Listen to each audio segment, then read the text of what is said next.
भी है, उनसे संवाद भी किया है और एक समन्वय ऐसा जो आगे जिस दिशा को लेकर हमने टेक फॉर सेवा आयोजित किया है, एक समन्वय के साथ उससे कुछ आउटकम निकले और हम एक कुछ नई दिशा में काम करना प्रारंभ हो, इस तरह का ये कार्यक्रम 2 दिन से विभिन्न सत्रों के साथ आपके साथ चल रहा था। एक खुला सत्र है, इसमें आप सबने सुबह जो चर्चा की है और 4 समानांतर सत्रों में आप सबको विभाजित करके बहुत सारी चर्चाएं जो आपके माध्यम से निकल के आई हैं, जो आपके मन में हैं, या ऐसा कह सकते हैं जो भारत के गांवों के मन में हैं, वो उन सब विषयों पर आपसे हमारे राष्ट्रीय संगठन मंत्री डॉक्टर शिव कुमार शर्मा जी चर्चा करेंगे। पहले भाई साहब मैं स्पष्ट कर देना चाहता हूं कि ये प्रश्नोत्तरी नहीं है और हर प्रश्न का मैं आपसे कोई प्रश्न नहीं करूंगा और प्रश्न के जवाब भी नहीं दूंगा। केवल चूंकि राष्ट्रीय संगठन मंत्री होने के नाते आपका देश भर में प्रवास होता है, विभिन्न जलवायु को, विभिन्न समाजों को, विभिन्न संस्कृतियों को आपको अवलोकन करने का मौका मिलता है, देखने का मौका मिलता है। और यहाँ जो सदन उपस्थित है एक क्षेत्र विशेष में रहने वाले लोग हैं, तो आपके अनुभव का, आपके दृष्टिकोण का इनको लाभ मिले और उस दृष्टिकोण से परिचित हों, यही इस ओपन हाउस सत्र का उद्देश्य है। जैसा हम सबकी जानकारी में है कि ये जो सत्र, ये जो टेक फॉर सेवा चल रहा था, हर बार एक विशेष थीम को लेकर ही चलता है। इस बार की जो थीम थी वो टेक फॉर सेवा की थीम एग्रीकल्चर अर्थात कृषि थी और ये हमारे देश की आत्मा से जुड़ा विषय है, हमारे देश की जमीन से जुड़ा विषय है। हम मातृभूमि कहते हैं, उस मातृभूमि से जुड़ा विषय है। हजारों वर्षों से भारत में या दुनिया में कृषि हम सबको भोजन उपलब्ध कराती आई है, कृषि हमारी अर्थव्यवस्था को आगे बढ़ाती आई है और कृषि संस्कृतियों को गढ़ती आई है। और इस हम सबके लिए सौभाग्य का विषय है कि इस ज्वलंत विषय पर हम सबको साथ बैठने का और चर्चा करने का मौका मिला है। तो प्रारंभ यहीं से करते हैं भाई साहब के टेक फॉर सेवा का इस बार का थीम एग्रीकल्चर रखने के पीछे विज्ञान भारती का कुछ विशेष हेतु था क्या?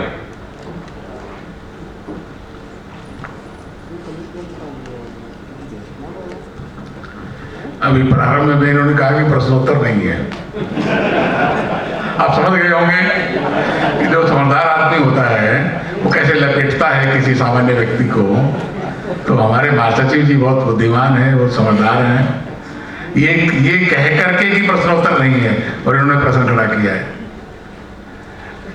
क्या है कि टेक फॉर सेवा इसका ये 3 दिन की कार्यशाला करना, ये जब चर्चा में आ रही थी तो इसकी थीम रखते समय सामान्य रूप से हम लोग समसामयिक जो हमारे सामने चैलेंज खड़े हैं, चुनौतियां खड़ी हैं, उसका विचार करते हैं।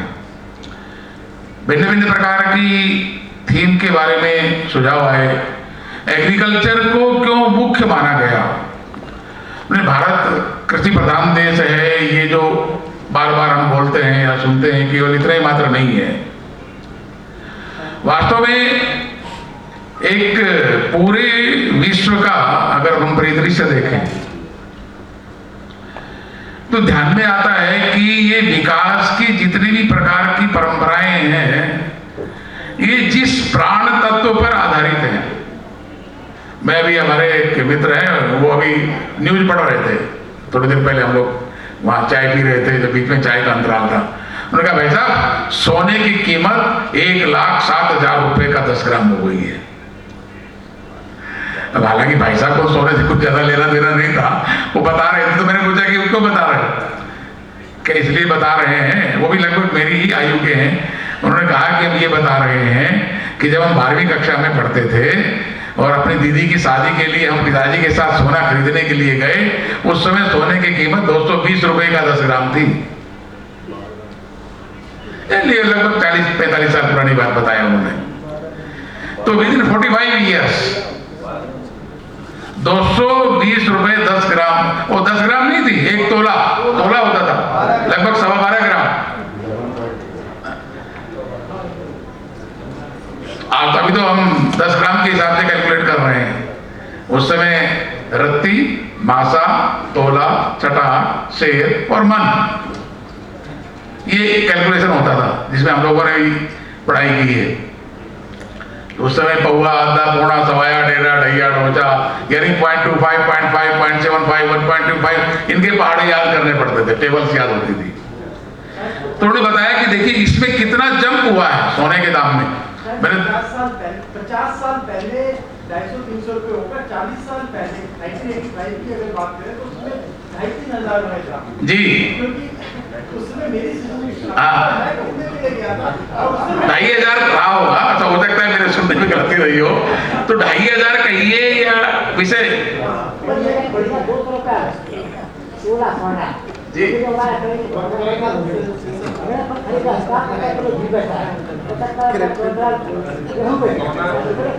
खैर अभी अपना मुद्दा ये नहीं है कि सोना क्या भाव था। 2,500 था कि 250 था मालूम नहीं मुझे, लेकिन कुल मिलाकर के उनका जो कहने का भाव था उसको समझिए कि सोने के दाम में कितने गुना वृद्धि हुई। हम खेती के से जुड़े हुए लोग हैं, आप गेहूं चावल की अगर कैलकुलेशन करेंगे या सामान्य सब्जियों का भी कैलकुलेशन करेंगे तो खेती एक ऐसा विषय रहा है। अब धीरे धीरे हमारे ग्रामीण क्षेत्र में काम करने वाले किसान का बच्चा खेती करना ये फायदे का धंधा नहीं मानता। क्यों नहीं मानता? क्योंकि जब कैलकुलेशन करते हैं हम इक्विवेलेंट अगर प्रोपोर्शन के आधार पर जब कंपेयर करते हैं तो ध्यान में आता है कि हम जो अपना परिश्रम कर रहे हैं यानी पारिवारिक परिश्रम जो कर रहे हैं वो भी मूल्य उसमें से नहीं निकल रहा। इस नाते से ये हुआ कि भाई खेती में टेक्नोलॉजी की ये जो पद्धतियां जितनी नई नई आ रही हैं, नवाचारिक पद्धति से, इनोवेशन की पद्धति से जो नए हैं, इसमें से किन किन बातों का आज जो खेती किसानी में समस्या आ रही है उसके समाधान के लिए हम टेक फॉर सेवा, टेक्नोलॉजी फॉर सोसाइटी इस दृष्टि से कोई काम कर सकते हैं क्या, इसका एक विचार ओवरऑल चर्चा करते समय ध्यान में आया कि खेती के लिए आज बहुत बड़ी इस प्रकार की आवश्यकता है। वो जल आधारित है, अंडरग्राउंड वाटर की बात है, बाढ़ और ये भिन्न भिन्न प्रकार की समस्याएं आती हैं उसकी बात है। इन सभी प्रकार की समस्याओं का जो टारगेट है, जो सबसे अधिक प्रभावित होता है वो खेती होता है। तो एग्रीकल्चर पर बेस्ड अगर हमने कोई 3 दिन की कार्यशाला रखी तो शायद हम जो इस क्षेत्र में काम करने वाले लोग हैं वो हम इसके कुछ समाधान खोजने में अधिक सफल हो सकेंगे। आपने जो प्रश्न किया इस दृष्टिकोण को ध्यान में रखकर इसकी थीम ये विचार की गई थी। बहुत बहुत धन्यवाद भाई साहब। एक शब्द चलता है स्टैंडर्ड ऑफ लिविंग और एक शब्द प्रचलन में होता है क्वालिटी ऑफ लिविंग।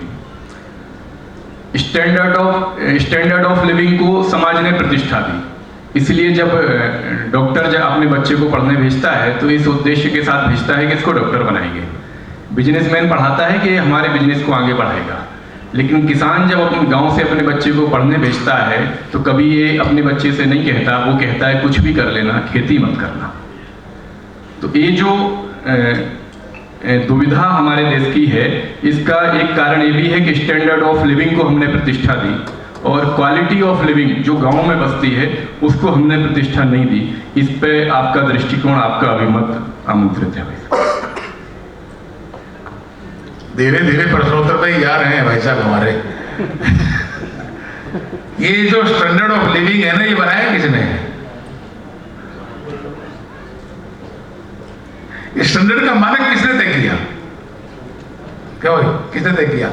अभी एक प्रश्न खड़ा हुआ था कुछ दिन पहले, हम लोग एक शिक्षा मंत्रालय की एक टीम के साथ बैठे हुए थे, तो उसमें एक चर्चा आई कि जब हम टॉप 100 यूनिवर्सिटीज की बात करते हैं विश्व की 100 विश्वविद्यालय, हम नालंदा, तक्षशिला, विक्रमशिला, प्रागज्योतिषपुर ऐसी 50 यूनिवर्सिटीज उस जमाने में हुई है, उसकी हम उदाहरण देते हैं शिक्षा के क्षेत्र में। लेकिन आज के समय में विश्व के स्तर पर जब 100 विश्वविद्यालयों के मानक की बात करते हैं तो भारत की एक तो यूनिवर्सिटी भी उसमें स्थान नहीं रखती। ऐसा क्यों? तो शिक्षा मंत्रालय की टीम के साथ में हम लोग एक विषय को लेकर के चर्चा करने के लिए बैठे हुए थे। जो राष्ट्रीय शिक्षा नीति का विषय आया उसके इम्प्लीमेंटेशन के कुछ विषय तैयार हो रहे थे। तो उसमें से मेरा जो अपना सोचने का दृष्टिकोण था कि आप उत्तम विश्वविद्यालय है, इसके पैरामीटर कौन तय करता है? उसके पैरामीटर वो लोग तय करते हैं जिन पैरामीटर्स के आधार पर वो अपने यहाँ के विश्वविद्यालय को प्रथम नंबर पर दिखाना चाहते हैं। उस पैरामीटर्स में संस्कार नहीं है, उस पैरामीटर में समाज हित नहीं है। मेरे पास 2 साल पहले तक विद्या भारती के राष्ट्रीय मंत्री का दायित्व था।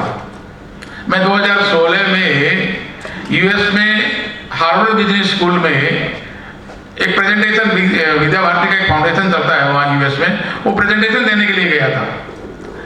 तो प्रेजेंटेशन में जो कुछ भी 20-25 मिनट वार्ता हुई, प्रेजेंटेशन हुआ, फिर 2-2.5 घंटे प्रश्नोत्तर चले, आदि ये सब कुछ चला। परंतु उन्होंने बताया कि आपके यहाँ के जो पहले प्रधानमंत्री रहे हैं मनमोहन सिंह जी, वो भी हमारे यहाँ के एलमनी हैं, हमारे यहाँ से पढ़ करके गए हैं। तो मैंने उनसे एक ही सिंपल पूछे, जो फादर सैमुअल जोसेफ हमारे जो कोऑर्डिनेटर थे, मैंने उनसे एक ही प्रश्न पूछा था कि मैंने कहा सर मैं केवल इतना जानना चाहता हूँ, ऐसा कोई आइडेंटिटी का नाम बताइए, ऐसे कोई व्यक्तित्व का नाम बताइए जिसने समाज हित में कुछ बड़ा काम किया हो, बड़े पद पर पहुंचा और बड़ा पैसा कमाया। ये तो है, ये तो हार्वर्ड बिजनेस स्कूल के आप हजारों नाम बता देंगे। तो पैरामीटर स्टैंडर्ड ऑफ लिविंग तय कौन करता है? स्टैंडर्ड ऑफ लिविंग वो लोग तय करते हैं जिनके मस्तिष्क में अर्थ प्रधान है। अभी जिसकी हम लोग समग्र विकास की जो बात कर रहे थे, धर्म आधारित व्याख्यान आदि, यानी समाज हित में सोचना, जिस ऋषि की संकल्पना के आधार पर अभी हम लोग चर्चा कर रहे थे 10 मिनट पहले, उसके आधार पर बात करेंगे तो स्टैंडर्ड ऑफ लिविंग अलग हो जाएगी। उस आधार पर स्टैंडर्ड ऑफ लिविंग क्या है कि कम से कम मैं एक छोटा सा उदाहरण और देता हूं जरा इस संदर्भ में। राष्ट्रीय स्वयंसेवक संघ के सरसंघ चालक जो बाला साहब के साथ बात बने, पूज्य रजू भैया, विज्ञान के एक बड़े प्राध्यापक भी रहे, वो एक किस्सा सुनाया करते थे हम लोगों को। मैं उस समय उत्तर प्रदेश में विभाग प्रचारक के नाते से काम करता था, तो एक किस्सा सुनाते थे कि बुलंदशहर एक जिला है उत्तर प्रदेश में, उसके प्रवास पर वो गए हुए थे और उस समय वो पूरा उत्तर प्रदेश और बिहार मिला करके संघ की योजना से एक प्रांत की आइडेंटिटी माना जाता था, एक प्रांत की यूनिट माना जाता था। बुलंदशहर में प्रवास के लिए गए तो एक ग्रामीण क्षेत्र में रजू भैया का, यानी प्रोफेसर राजेंद्र सिंह, सामान्य रूप से शॉर्टकट पर रजू भैया इस नाते से हम लोग स्नेह से उनको बुलाते थे, वो प्रवास के लिए गए हुए थे।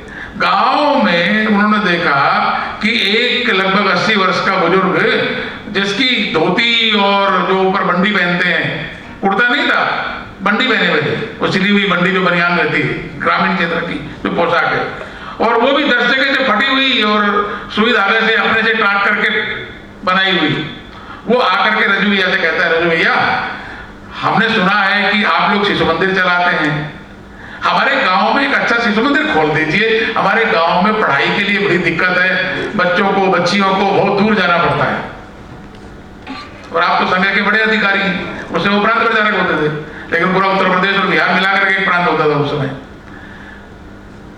तो रजू भैया ने बता रहे थे कि हमने बड़ा ऐसे टालने वाले हिसाब से, अरे बाबा शिशु मंदिर खोलना बड़ा खर्चीला काम है, जमीन चाहिए, फिर भवन चाहिए, ये चाहिए, वो चाहिए। हमने सोचा था कि अरे ये बाबा क्या इनको क्या बताएं, स्कूल खोलना बड़ा कठिन है। तो रजू भैया बता रहे थे कि उन्होंने पूछा कितना चाहिए। जब गंभीरता से 80 वर्ष का बुजुर्ग ये पूछ रहा है कि कितना चाहिए, तो सुनने वाले को भी गंभीर होना पड़ता है। तो रजू भैया बता रहे थे कि मुझे बड़ा आश्चर्य लगा कि क्यों पूछ रहे हैं। तो हमने ऐसे ही कहा, वो जमाना तो बहुत सस्ताई का कहिए वैसा जमाना था, तो कहा कि 3-4 एकड़ जमीन चाहिए, किला बोलते हैं उधर, 3-4 किला जमीन चाहिए, और कम से कम 15-20 हजार रुपये भी चाहिए बिल्डिंग बनाने के लिए, भवन बनाने के लिए, ये होना वो होना। तो क्या आप कब तक है गाँव में? कि हम कल तक हैं। तो कहते कल सवेरे हम आपके साथ छाछ में, मतलब गाँव में छाछ ही पीते, चाय वाय तो ये हम लोगों ने डेवलप कर डाली है, तो कहेगा आपके साथ कल सवेरे हम छाछ पीने आएंगे। और रजू भैया बता रहे थे, आप कल्पना कीजिए जरा उस दृश्य को जो उन्होंने बताया कि सवेरे सवेरे वो जिसकी धोती 10 जगह से फटी हुई थी, बंडी 4 जगह से वो सुई धागे से टाकी हुई थी, वो व्यक्ति धोती की अंटी से निकाल करके 12,000 रुपए रख दिए और कहा कि मैं अपना 3 किला जमीन, 3 एकड़ जमीन दे रहा हूं, आप हमारे स्कूल खोल दीजिए। ये है स्टैंडर्ड ऑफ लिविंग। जो अपनी नई धोती खरीदने के लिए उस समय शायद 1 आने में या 2 आने में धोती आती रही होगी, वो 2 आना उसके लिए खर्च नहीं करना चाहता, लेकिन गांव के बच्चों को अच्छी शिक्षा मिलनी चाहिए, इसके लिए अपनी जीवन भर की कमाई को वो संस्था को दान कर देता है। ये स्टैंडर्ड ऑफ लिविंग है।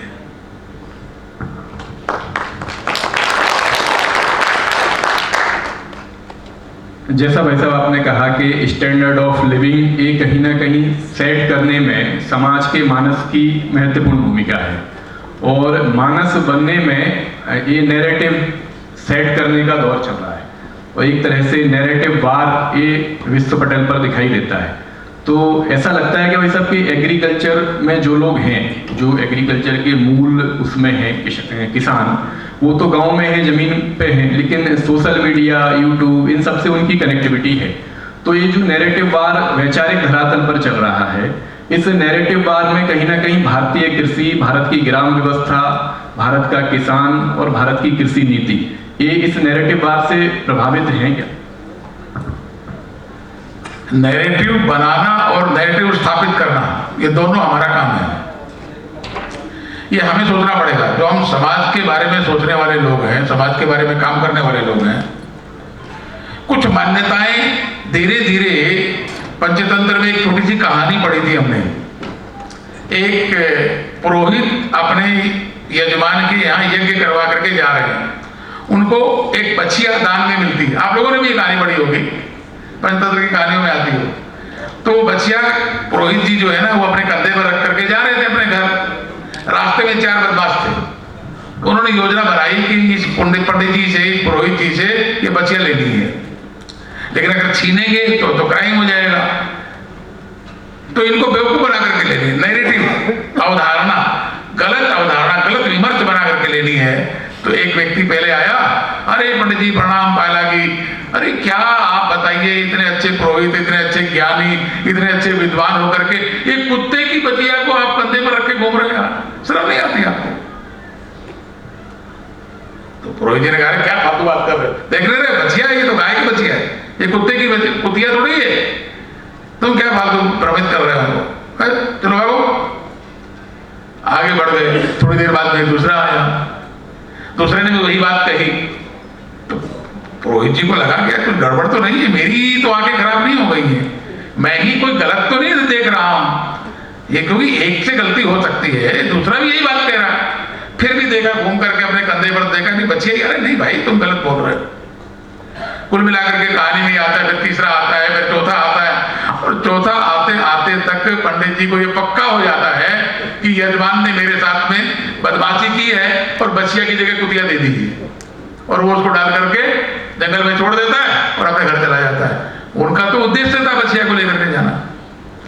नैरेटिव सामान्य रूप से सोशल साइंस में हम लोग पढ़ते रहे हैं कि एक झूठ को 1000 बार बोलिए तो वो सच जैसा लगने लगता है। सच तो नहीं हो सकता कभी भी, नेवर, लेकिन सच जैसा भ्रम पैदा हो जाता है।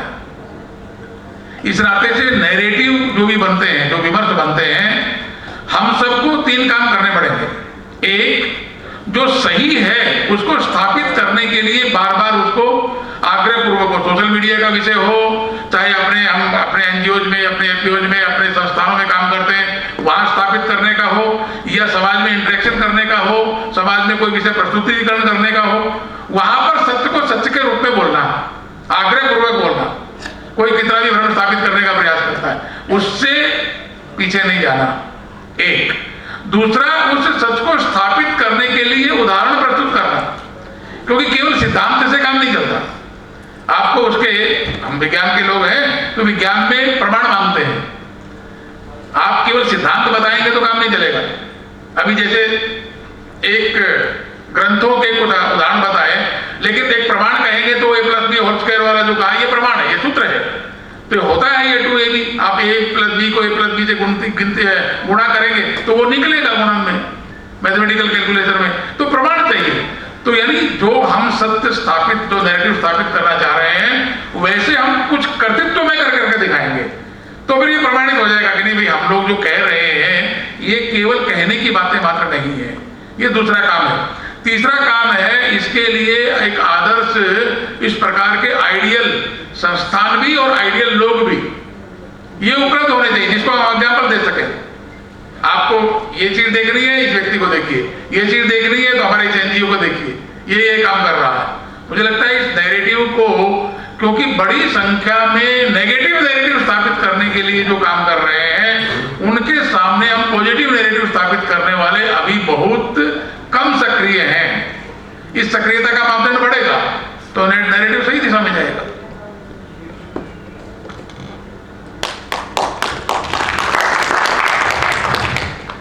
अभी 2 दिन के सत्रों में कल एक बात सामने आई थी भाई साहब, मैं एक सुबह के सत्र में सामने आई, मैं दोनों बातों को साथ में लेके आपके सामने रखता हूँ तो उस पर बात करना फिर आसान रहेगा। एक बात ये थी कि कल जब यहाँ एक व्याख्यान चल रहा था तो भाषा जो है एक कृषि के क्षेत्र में शोध में भाषा एक बैरियर है। हमारे सपनों की भाषा अंग्रेजी नहीं है और किसान से बात करने की भाषा अंग्रेजी हो रही है। तो किसान जो जिसकी भाषा अंग्रेजी नहीं है, जो अपनी भाषा में चीज़ों को समझना चाहता है, तो जो रिसर्च चल रहा है, चाहे वो शोध का काम हो या टेक्नोलॉजी के क्षेत्र में नए विकास का काम हो, जब इस पे संवाद होता है तो संवाद इंग्लिश टू इंग्लिश होता है। संवाद उन लोगों से नहीं होता जिनकी समस्या है। संवाद में वो लोग सहभागी भी नहीं होते जो उस वेदना के भागी हैं। संवाद एक ऐसी जगह पे चल रहा है जिनका खेत से बहुत ज़्यादा वास्ता नहीं है या बहुत ज़्यादा लेना देना नहीं है, और वो संवाद जब इंग्लिश टू इंग्लिश होता है तो उससे जो कंक्लूजन निकलता है वो भी इंग्लिश वाला होता है। और हमारी आत्मा हिंदी या हमारी जो अन्य भाषाएं, भारतीय भाषाएं हैं, उनको ज़्यादा अच्छे से समझती है और स्वीकार करती है। तो भाषा कहीं ना कहीं टेक्नोलॉजी के डेवलपमेंट में और शोध कार्य में ये एक जमीन से और शोध के बीच में एक बैरियर बनता जा रहा है। दूसरा एक विषय आज सुबह चर्चा में आया कि जो काम प्रयोगशालाओं में हो रहा है वो धरातल पर मित्रवत जाना चाहिए। एक कार्यकर्ता ने, वो एक FPO चलाते हैं, उन्होंने बड़ी अच्छी बात कही कि आप हमें समझाइए लेकिन आप हमें साइंटिस्ट बन के ना समझाइए, आप हमें मित्र बन के समझाइए। जब कोई वैज्ञानिक जिसने कृषि के क्षेत्र में नया काम किया है वो हमारी भाषा में, किसान की भाषा में, किसान के गले में हाथ डाल के वो चीज़ें समझाने का प्रयास करेगा तो वो ग्राह्य होंगी, आसान होंगी और धरातल पे आसानी से उतर पाएंगी। तो भाषा और व्यवहार ये कहीं ना कहीं कृषि विकास में बैरियर बन रहे हैं। इस पे आपकी दृष्टि क्या है? नहीं, ये एकदम बिल्कुल सही कह रहे हैं आप। कठिनाई क्या हो रही है, आप जरा थोड़ा सा इतिहास की विवेचना करेंगे तो 1826 में हमारी गुरुकुल शिक्षण पद्धति को अंग्रेजों ने डी-रिकॉग्नाइज किया। बाद में 1835 में मैकाले और वो बाकी की चीजें आती हैं, वो सब लंबा इतिहास है, उसके बीच में जाने की आवश्यकता नहीं है। लेकिन पहली बार जो पहला आघात किया, क्योंकि हमारी गुरुकुल शिक्षण पद्धति के अंदर सभी प्रकार के विषय हमारी बुद्धि के अनुसार, हम जिस सामान्य रूप से कहते हैं ना, हम स्वप्ने में जिस भाषा में सोचते हैं, आप कितने भी विद्वान हो, आप 50 भाषाओं को जानते हैं, अगर आपको स्वप्न आ रहा है तो स्वप्ने में आपका जो कन्वर्सेशन, आपकी जो चर्चा है, वार्ता है, वो कौन सी भाषा में होगी? हमारी मूल भाषा, आपकी जो मूल भाषा उसमें होगी, कितने भी विद्वान क्यों ना हो। क्योंकि स्वप्ने में हम विज्ञान की भाषा में, मैं क्योंकि उस विषय का छात्र हूं, तो विज्ञान की भाषा में हम लोग कहते हैं कि सबकॉन्शियस माइंड, अनकॉन्शियस माइंड और कॉन्शियस माइंड, चेतन मस्तिष्क, अवचेतन मस्तिष्क और सुषुप्त मस्तिष्क। तो ये जो 3 पार्ट है मस्तिष्क के, उसमें जो सुषुप्त मस्तिष्क है वो एक्टिवेट रहता है, चेतन मस्तिष्क जो एक्टिवेट माइंड है वो उस समय एक्टिवेट नहीं रहता। तो उस स्थिति के अंदर वही जो मूल ओरिजिन भाषा है, जो हमारी मूल भाषा है, वो हमारे मस्तिष्क में आती है। भाषा ये संप्रेषण का माध्यम है, ये आपको ध्यान में रखना पड़ेगा। गलती क्या होगी 1826 के उस डी-रिकॉग्निशन के बाद, ये हमारे मन में एक धारणा बनाई गई कि भाषा ये विद्वता का मापदंड है। मैं तो छोटे छोटे उदाहरण बताता हूँ आपको। विद्या भारती के दायित्व के कारण से 2010 में जब पहली बार अमेरिका जाने के लिए मुझे कहा गया तो मैंने अपनी तैयारी शुरू की। हिंदीवादी क्षेत्र के रहने वाले लोग हैं, हिंदीवादी में ही बात करते हैं, लेकिन वहां क्योंकि अंग्रेजी में वार्ता करनी पड़ेगी, तो अंग्रेजी की तैयारी शुरू की। और मैं पहली बार अपना पासपोर्ट बनवाने के लिए पासपोर्ट ऑफिस गया। तो हम लोगों का जो प्रचारकों का सामान्य वेश है, कुर्ता पजामा या धोती कुर्ता, यही पहनते हैं हम लोग। तो वहां गए तो वो पासपोर्ट ऑफिसर जो है वो भाव ही नहीं दे रहा था हमको। और जो थोड़ा सूटेड बूटेड टाई वाई वाले जो थोड़ा अंग्रेजी में कन्वर्सेशन के 4 लाइन अंग्रेजी बोल रहे थे, वो उसको yes sir what you want to sir, please sit down sir. मैं कहा यार ये तो कमाल की बात है। और जैसे ही 4 लाइन उनसे अंग्रेजी में बोले तो सॉरी सर सॉरी, तो फटाक से उसने हमको रिस्पॉन्स देना शुरू कर दिया। तो मेरे समझ में आया ये रिस्पॉन्स मुझे नहीं दे रहा, अंग्रेजी को दे रहा है। ये एक धारणा बन गई समाज में, अंग्रेजी बोलना, अंग्रेजी जानना ये विद्वता का मापदंड है। ये गलत है। अब अंग्रेजी नहीं, आप दुनिया की 50 भाषा सीखिए, उसमें कोई आपत्ति थोड़ी किसी को। लेकिन अब हम किस भाषा में, आप सब हिंदी जानते हैं, मैं हिंदी जानता हूं, मैं हिंदी में पढ़ा लिखा हूं, तो मैं आपके साथ हिंदी में वार्ता कर रहा हूं और जो मैं कह रहा हूं वो जिस भाव से कह रहा हूं वो भाव आपके समझ में आ रहा है। हम इसी बात को अंग्रेजी में ट्रांसलेट करके अगर कहते तो मेरे सामने दो कठिनाइयां होती, क्योंकि भाषाओं का जो विकास है वो भावों के आधार पर होता है। अंग्रेजी के विकास में, अभी मैंने धर्म की चर्चा की, आप कल्पना कीजिए धर्म के लिए मैं समझाने के लिए कौन से शब्द का प्रयोग करता, क्या है अंग्रेजी में धर्म के लिए? रिलीजन। रिलीजन मजहब है, धर्म के लिए कोई शब्द ही नहीं है, क्योंकि धर्म का कॉन्सेप्ट नहीं है वहां, मोक्ष का कॉन्सेप्ट नहीं है वहां। हम मोक्ष समझाने के लिए क्या कहते हैं आपको? तो भाषाओं का विकास उस क्षेत्र विशेष की भावनाओं के आधार पर होता है। इसलिए भाषा का प्रयोग हम जो प्रकट करना चाहते हैं उसके आधार पर करना चाहिए। अब आपने जो बात कही कि भाई किसानों के बीच में, हम जिस भाषा से किसान समझता है उस भाषा का प्रयोग करें। मैं प्रवास के क्रम में झारखंड गया हुआ था, तो एक विद्यालय में, क्योंकि शिक्षा के क्षेत्र में काम कर रहा था, एक विद्यालय में देखा हमारी वहां की जो आचार्य बहन है वो पढ़ा रही थी टच मी नॉट, छुई मुई। अब वो अंग्रेजी कन्वर्सेशन का विद्यालय था, तो वो बता रही है पूरा बॉडी लैंग्वेज के साथ में बता रही है, डायग्राम बना करके बता रही है कि छुई मुई के जो लीव्स हैं वो ऐसे होते हैं वैसे होते हैं। बच्चे नहीं समझ पा रहे, बच्चों की जो फेस रीडिंग में देख रहा था ना चेहरे का, वो कुछ समझ ही नहीं रहे ये आचार्य क्या पढ़ा रही है। तो मैंने बीच में थोड़ा सा, हालांकि बीच में कक्षा में इंटरफेयर नहीं करना चाहिए, लेकिन मैंने ऐसे पूछा उससे आचार्य बहन से, मैं कहा दीदी ये बताइए आप यहीं के रहने वाले हैं, झारखंड की? कहा भाई साहब झारखंड के रहने वाले। तो मैं कहा झारखंड में ये पौधा होता है, कहाँ होता है? तो मैं कहा यहाँ की भाषा में क्या कहते हैं इसको? कि झिंगुई कहते हैं। तो कहो ना I am talking about the झिंगुई। अब झिंगुई शब्द का प्रयोग नहीं कर रही, क्योंकि झिंगुई उस अंग्रेजी की कन्वर्सेशन में फिट नहीं बैठता। अरे आप जो समझाना चाहते हैं उसके लिए झिंगुई जब तक नहीं बोलेंगे तब तक उनके समझ में नहीं आएगा। हम किसानों के बीच में साइंटिस्ट जो भी टेक्नोलॉजी लेकर के काम कर रहे हैं, हम जिनके बीच में विषय लेकर के जा रहे हैं उनकी भाषा में संवाद करिए। हमारी वैज्ञानिक पक्ष कुछ भी होगा, उस वैज्ञानिक पक्ष के आधार में हमने लैब में कुछ भी रिसर्च किया होगा, लेकिन उसका जो आउटकम है, उसका जो परिणाम है, वो परिणाम जब उस किसान के बीच में लेकर के जा रहे हैं तो किसान को समझाना, क्योंकि उसके अगर समझ में नहीं आया तो आपके विद्वान होने का या आपके साइंटिस्ट होने का कोई मतलब नहीं है। हमारे संघ के एक बहुत बड़े अधिकारी थे टेंगड़ी जी, वो कहते थे आपने क्या बोला इसका कोई अर्थ नहीं, सुनने वाले ने क्या समझा इसका अर्थ है। तो भाषा संवाद के संप्रेषण का विषय है। भाषा कोई भी, हम 4 भाषाएं जानते हैं तो हम ज्यादा विद्वान हैं, ये सोचना कहीं से भी बुद्धिमानी नहीं है। मूर्खता है जब मैं नहीं कहूंगा, लेकिन बुद्धिमानी नहीं है। हाँ, विषय कितना गहराई से हम जानते हैं ये विद्वता का मापदंड है। तो मेरा सभी साइंटिस्ट से भी, जो टेक्नोलॉजी में काम कर रहे हैं, आप सबसे भी ये निवेदन रहेगा, हम एक्सपेरिमेंट करने के लिए, सीखने के लिए अंग्रेजी भाषा या फ्रेंच या स्पेनिश कोई भी भाषा हम सीखते होंगे, किसी भी भाषा की पुस्तक पढ़ते होंगे, लेकिन जब संवाद में हम संप्रेषित करते हैं, किसानों के बीच में जाकर के बात रखते हैं, तो जिस भाषा में उनको समझ में आता है उस भाषा के आधार पर विषय रखेंगे तो वो परिणाम निकलेगा जिसके लिए हम सब काम कर रहे हैं। टेक फॉर सेवा, टेक्नोलॉजी के लिए जब हम एग्रीकल्चर के क्षेत्र में बात करते हैं तो हमने हल से हार्वेस्टर तक की यात्रा टेक्नोलॉजी के क्षेत्र में की है। आगे हम ड्रोन और आर्टिफिशियल इंटेलिजेंस भी एज ए टूल्स एग्रीकल्चर में उपयोग होंगे, ऐसी आशा है।